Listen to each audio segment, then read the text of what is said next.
이번에는 구독자분께서 보내주신 스쿼트 동작에 대한 피드백 영상입니다. 이 영상이 스쿼트를 무겁게 증량하고 싶으신 분들에게 도움이 되는 영상이 되었으면 좋겠습니다.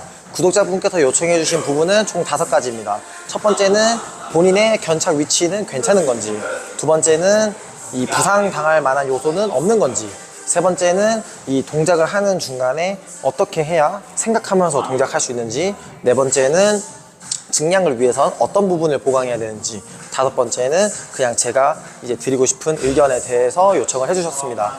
요청해주신 부분에 대해서 설명드리면서 진행을 할 테니까 먼저 구독자분께서 보내주신 스쿼트 영상을 보고 오겠습니다. 스쿼트 전면 모습을 먼저 보시겠습니다. 200kg입니다.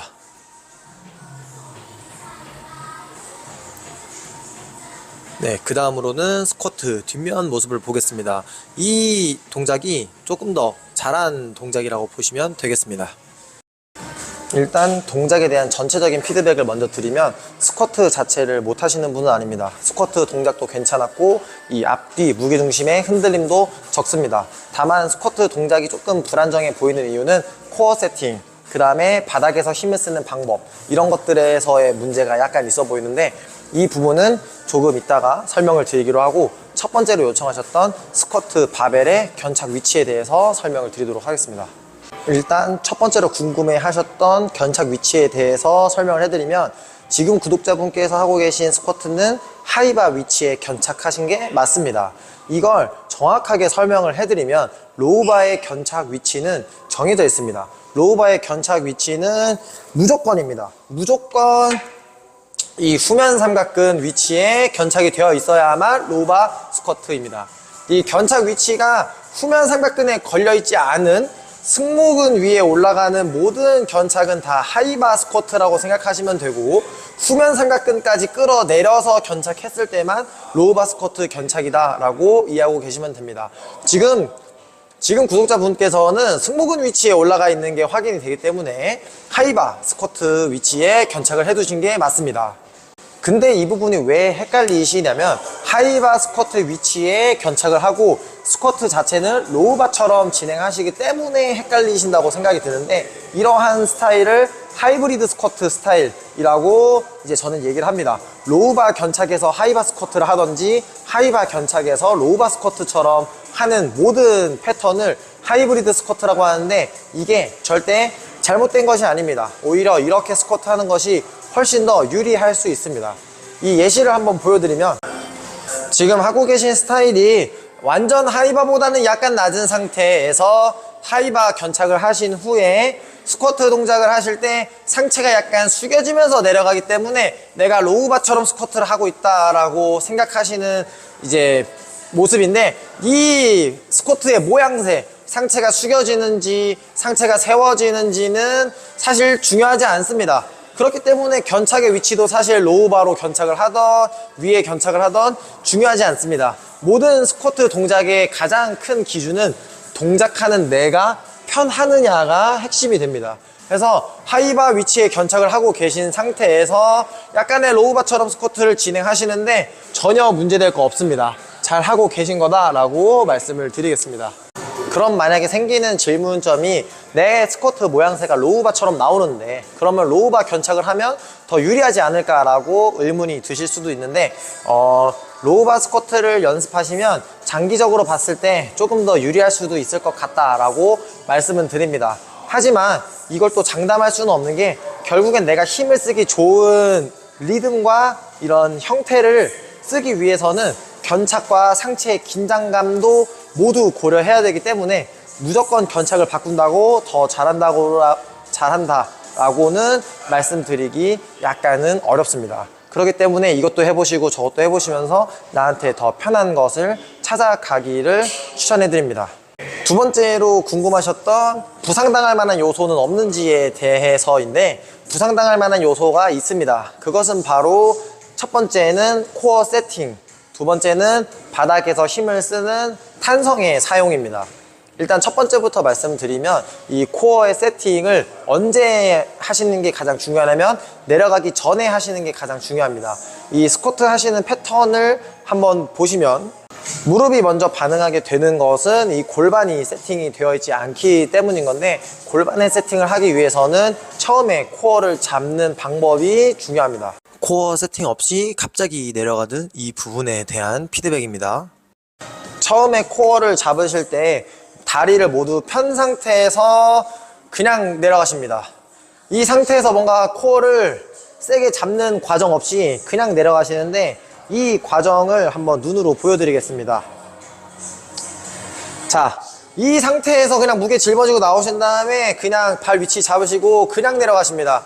이 그냥 내려가니까 코어가 제대로 잡혀있지 않으니까 이 다리 힘으로 무게를 받기 위해서 무릎이 먼저 나가시는 형태가 약간 보이는데, 이걸 어떻게 세팅을 하면 쉽냐면, 무게를 짊어지고 나오신 다음에 약간 무릎을 살짝 구부리면서 멈춰주시면 됩니다. 이런 느낌으로요. 근데 이때 중요한 거는 호흡을 크게 마셔서 흡! 흡! 하는 느낌을 먼저 잡고 내려가셔야 됩니다. 이 부분을 놓치고 계셔서 부상의 위험이 약간 있는 건데, 저항을 잡으신 상태에서 흡! 이런 느낌으로 코어를 잡으시면 됩니다. 한번 영상으로 보여드리면, 바벨 잡으신 후에 호흡을 크게 마시고 이런 식으로 무릎을 약간 구부리면서 코어 세팅을 해주시면 됩니다.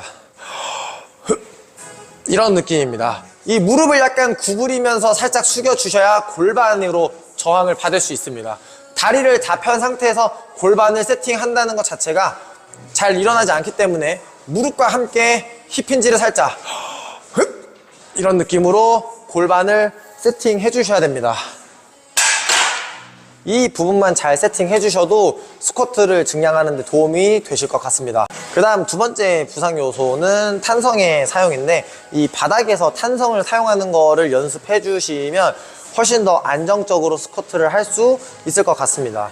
그래서 이 부분이 네 번째의 증량 팁에도 들어가는 부분인데, 이 스쿼트는 신장 반사 같은 탄성이 약간 사용이 돼야 되는 동작입니다.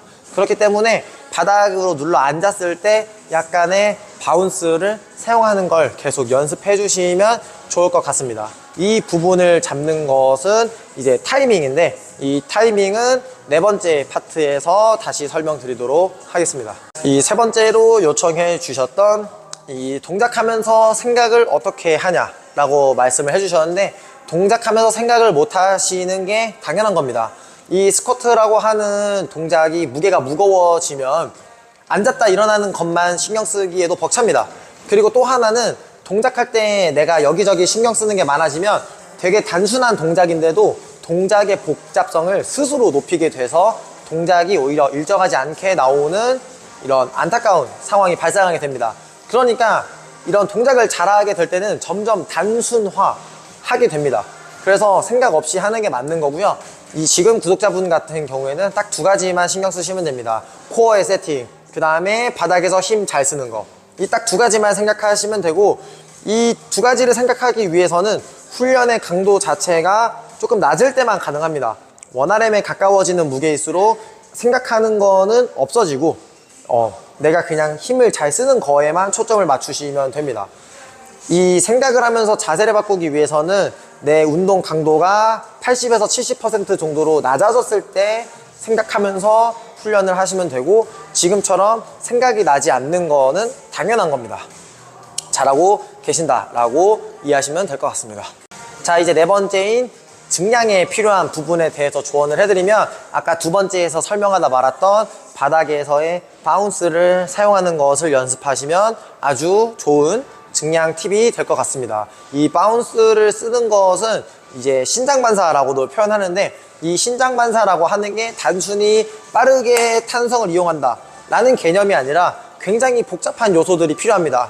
그 중에서도 내가 동작을 하는 긴장감, 그 다음에 타이밍, 이 두 가지만 신경 쓰시면 됩니다. 긴장감과 타이밍, 이 부분을 어떻게 신경 써야 되는지를 보여드리겠습니다.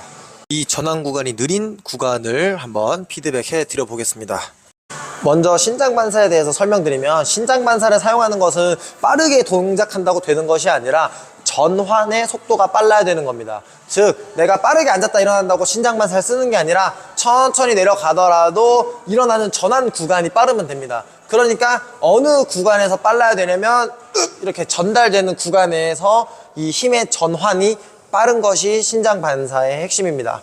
그러니까 지금 연습하실 때 어떤 동작으로 연습을 진행하시면 도움이 되실 거냐면, 동작을 딱 스쿼트 자세를 잡으신 후에 코어를 세팅하고 내려가시다가 이런 느낌으로 연습을 해주시면 굉장히 도움이 되실 겁니다.